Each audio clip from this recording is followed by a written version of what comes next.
The total DEI destruction of Avatar: The Last Airbender is here.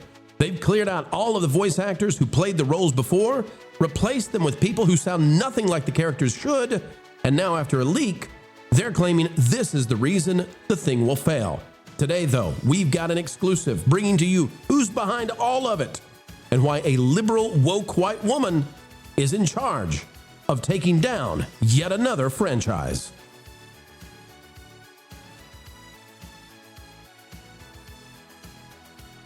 It's a great day. It's a beautiful day, folks. Welcome back to Somewhere Sunny USA. The studio is glistening because you're listening to what we have to say.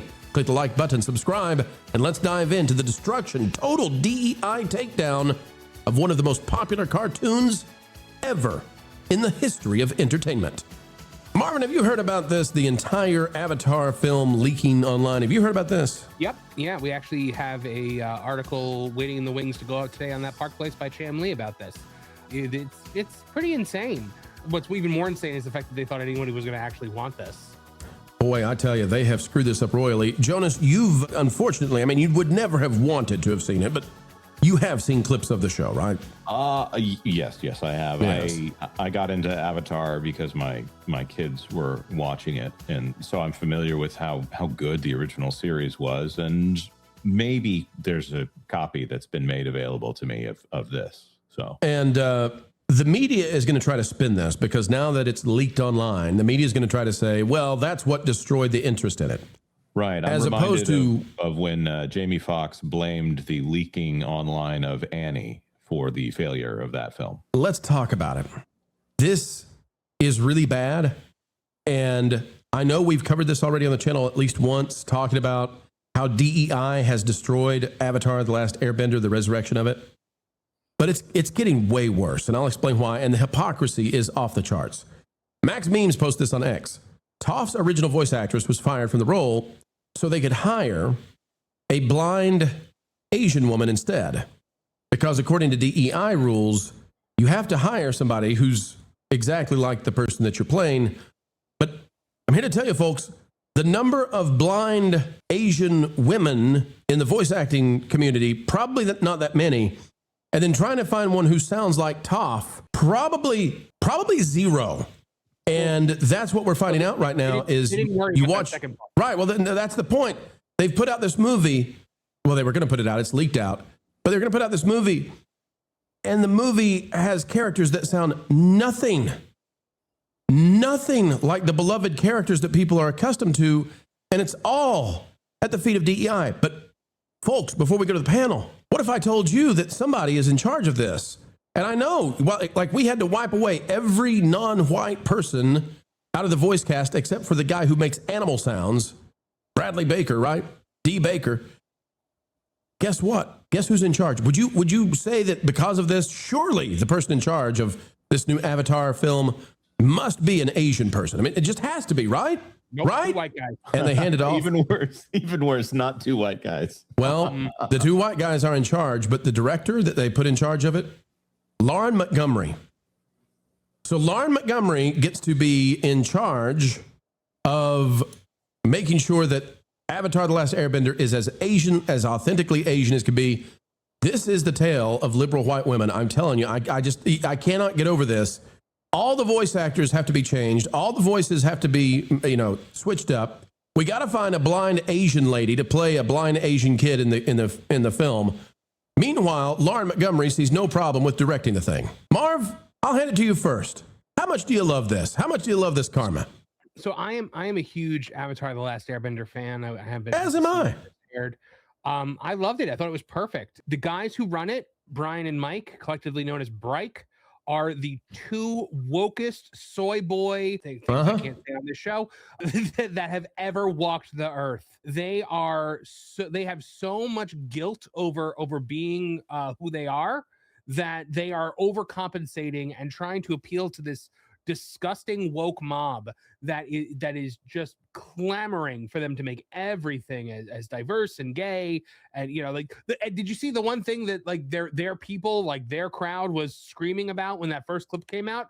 They made Toph straight.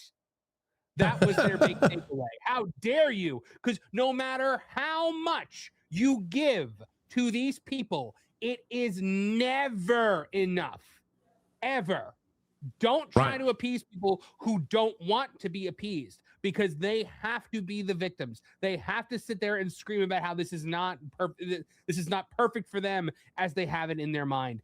The thing is, nobody cares when it comes to voice acting whether somebody is the race of the character that they are voicing. You know what they care about? Whether they sound like the character. And when it comes to something like this, which is essentially a reunion show, could you imagine if they did like a very Brady reunion for the Brady Bunch and just recast everybody? Like when they did the very Brady movie, they had to recast everybody, but that was a remake. This is a reunion. You could have actually had the people, come back and do their voice actor, and they were all kids, so they would have sounded age appropriate. They've all grown up. Their voices have all changed. It would have been perfect. Instead, you've changed everything so that people can be like, you can just hear the Asian in their voices, can't you? Well, let me tell you this. So real quick, let me just say, I miss the 80s and the 90s in this particular way. Kids gathered around the TV and they watched the Teenage Mutant Ninja Turtles at the height of when that was popular. And there's a villain in the cartoon. I don't know if you guys have ever heard of him, Shredder. And Shredder is a Japanese villain. He's a Japanese man, right? Orokusaki. That's right. Orokusaki, a.k.a. Shredder, was played by James Avery, also known as Uncle Phil from Fresh Prince of Bel-Air.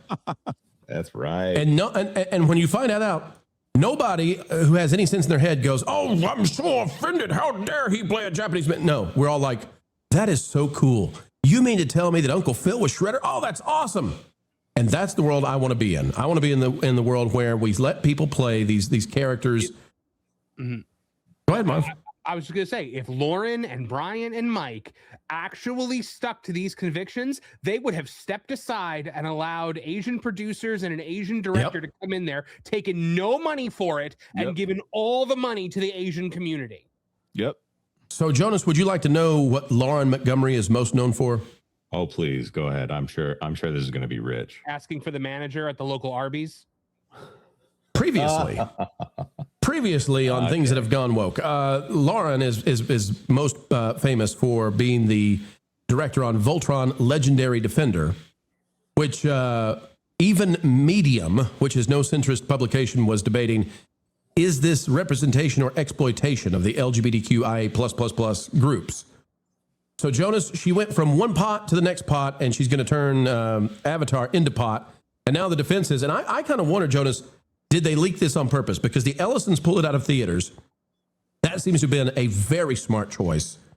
Now it's been leaked online. Is this all some sort of elaborate game to create some way of saying, well, it's not because of what we did, it's unpopular because of these two big things?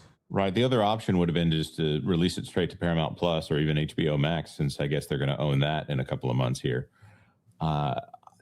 This is something where even you go for the animation audience because they're a diehard and dedicated audience, and this is close to anime. I'm not saying it's the same thing. I know this is Western animation, but it's trying to lean in that direction. And that's also an audience that has a lot of feelings about how the product is made. So this to me just seems like they're going for something that it's not like you do Batman versus TMNT and then you have the rights to change things because it's an Elseworlds tale. I think this is so close that it's like like an alien wearing the skin suit of a relative here. It's just going to set people off. It's not the kind of thing that true fans of the series are going to enjoy, and it just needs to be this Elseworlds thing, for lack of a better way to put it.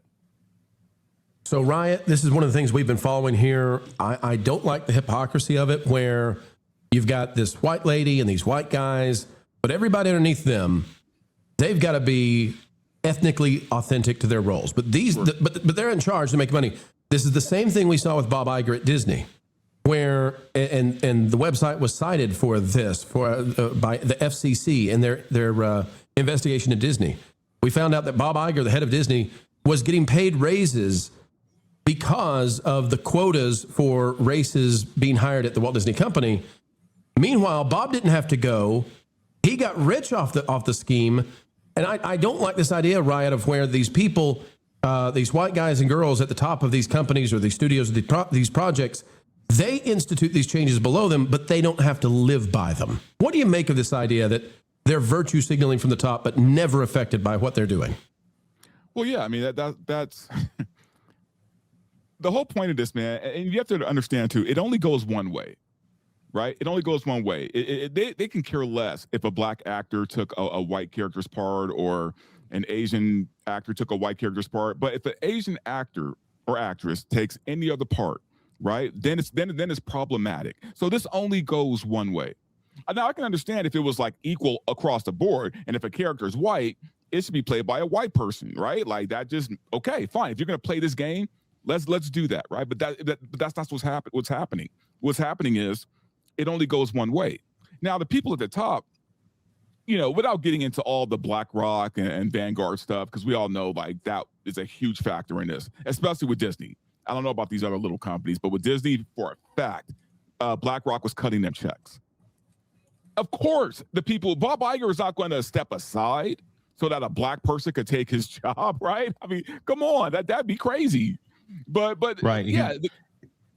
I'm sorry, go ahead. He literally had it in the SEC documents to say how many people can I hire that are not white. That was the definition in it. They've gotten rid of it now. After years of having diversity as a literal checkbox on the SEC filings. These people, the people at the top are puppets for these bigger organizations and corporations, right? So Disney's one of them. Look, man, Disney has it in their claws, man, especially under Marvel, that they can't even hire people who understand the source material, right? Yeah, we've heard that. Doesn't want anybody who's read the comics to work for them. Just to show you how messed up all of this is. So I can imagine that some of these other fandoms like anime, which, I'm not the biggest anime person, but to be honest with you, I'm a little surprised that even anime is being affected by this, because I thought anime did a decent job of trying to protect itself from this kind of stuff. So I'm not sure why this is happening with the Last Airbender. So the question I've got for the panel, interesting is there's one I want to bring up. If we go on straight skills-based stuff right now, the guy who voices Bugs Bunny currently, his name is Eric Bauza. He first of all, he's Asian, and you would is he a rabbit? Oh, no, Asian. Okay, not gonna go there. Anyways, he's Bugs, he's Tweety, he's Daffy, he's all of the people that. Well, he's also Pepe Le Pew, I suppose, as well. So he is playing French, but. It's 100% meritocracy. It's 100% skills based. He's an amazing voice actor, and nobody cares. But when you start bringing into it, well, you're being cast for your identity in the role. That's where everybody just kind of rolls their eyes here. The kind of people that are excited about authentic representation, specifically when we're talking about voice roles, those people ruin everything. Marv already said it in some way here, so I guess I'm just repeating what he's saying here. The kind of people that want to see reflection in the cast and crew based off of some arbitrary metric about making themselves feel good, those are not the people that make good movies that last the test of time. Those are the kind of people, it's flash in the pan, it's going to be gone really quick, and they want to make everybody feel guilty about not clapping for them. And that is mandatory fun, and no one likes mandatory fun. Well, look, so the reason why you're not seeing this in anime, you're seeing this here because this is a Western cartoon, just looks like anime. Right. But like the anime companies would never stand for this. Wait, but Avatar is a Japanese creation, right? No, it's American. This is Nickelodeon. This is actually okay. Yeah, I didn't know. Of all people, it's Dave Filoni. Yeah. It's appropriation. No. Go ahead, Marv. No, like if you were to tell like Dragon Ball all of a sudden, like, hey, the people that you've had playing, like Chris Sabat can't be Piccolo and Vegeta anymore because he's not Japanese. Like the anime community would tear itself to shreds, because at the end of the day, all people want are the voices of the characters as they know them. And Avatar has had this huge problem since the original aired, because Avatar: The Last Airbender is great. Then in Legend of Korra, they started getting in the weeds. They started listening to all the whack jobs. They started getting infected with the woke mind virus, and people hate the Legend of Korra. Then you had the the M. Night Shyamalan movie where he just tried to change everything and it was the worst thing ever. And now you've got this Netflix show that nobody likes because also they've leaned into that. We couldn't have like there's an entire arc where Katara gains the respect of this like old master who teaches her waterbending after refusing because she's a girl. In the live action version, she still has the fight with him, but then she teaches herself because she doesn't need a man to teach her, how to be a waterbender. It's right. And okay, so the thing is too, as we look at this, this breaks down the higher the resolution goes and how you're going to pick your voice actors, right? So, okay, is it sufficient to be Asian, or do we need to start breaking this down into, okay, are you Korean, Japanese? Are you Laotian? Are you... Right. I don't care about that, as you know. Because all Asians are the same, right, Marv? Hollywood has decided that all of Asia is one big Asian. Well, because they all look the same. Right? That's the Hollywood way of looking at this. Meanwhile, in Asia... Seth Rogen cast Jackie Chan as Master Splinter. Master Splinter is Japanese. Jackie Chan is Chinese. Right, which is to say it's, bigotry, right? Because all Asians are the same to Hollywood. But the other thing to this is, okay, so you picked an Asian voice actor who must be blind to play the blind character. Do we have to pick based on height now? Like, can you play a tall character if you're short? Can you play a short character if you're tall? Because you can't identify with that character. You really can't understand them. I can tell you the fundamental problem with all... I'm sorry, go ahead. Go Riot, go. Yeah, I was going to say, the fundamental problem with all of this is that we've gotten to the point where studios don't understand their audience anymore. They just don't, right? There was a time where studios, they put money into research into what their audience wants. And that's how Hollywood made money. The thing is, when you're talking animation, right, that's pretty broad. But then you narrow it down to anime, which even though this is American anime, is still considered anime. There was an audience for that. There was a specific audience. Now, as a studio, sure, you want newcomers, new eyes on your product. But the people you should be catering to, right, because this is niche already, is the audience of this niche creation, right, this niche product. Studios have gotten so far away from understanding, and this is what happened with Star Wars, what happened with Marvels, what happened with all of these fandoms, is that they've forgotten that, yeah, you want new people, you want the modern audience, but you need those original fans to support it first.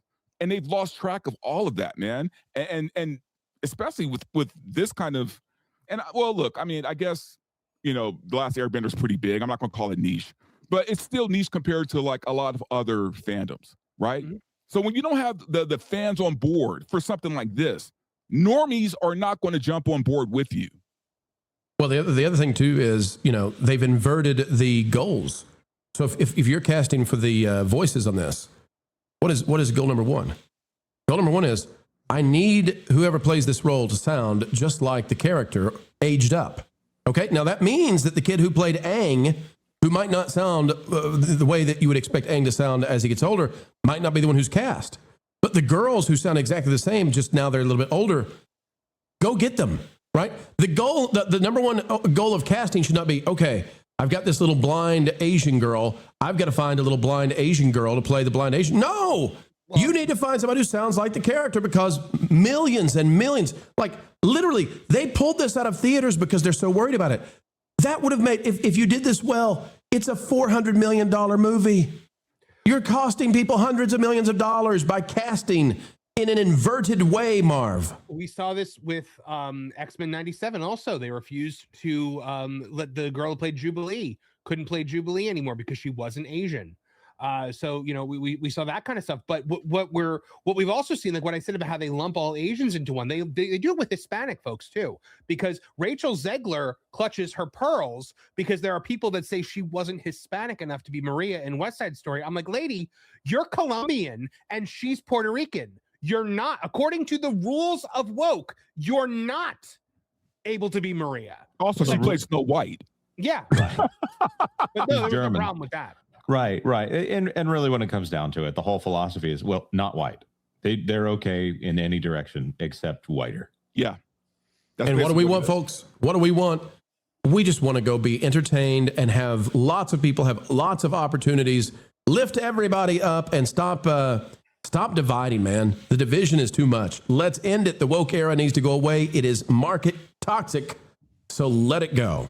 And put another one in the can, folks. A video of excellence has been birthed into existence, and you were there to witness it. Thank you for participating. We hope you had a good time. Folks, it's a great time anytime we get to share time with you, and we mean it. The only thing additional we ask, on the way out the door, consider clicking the like button. Share, subscribe, click it and stick it to those pesky algorithms. It is the notification bell. Drop a comment down below. And oh, by the way, if you would be so kind, perhaps share this out on your favorite social media platforms. Folks, we've got all kinds of content coming your way. If you are interested in going even beyond all of that, well, there's a pro store, and you can always find those items directly below the video you're watching. The pro store, it's a cool place to check out for items that, well, definitely Disney and the rest are not going to sell you, but we're happy to do so. Until the next time, keep learning, keep growing, and as always, keep having fun.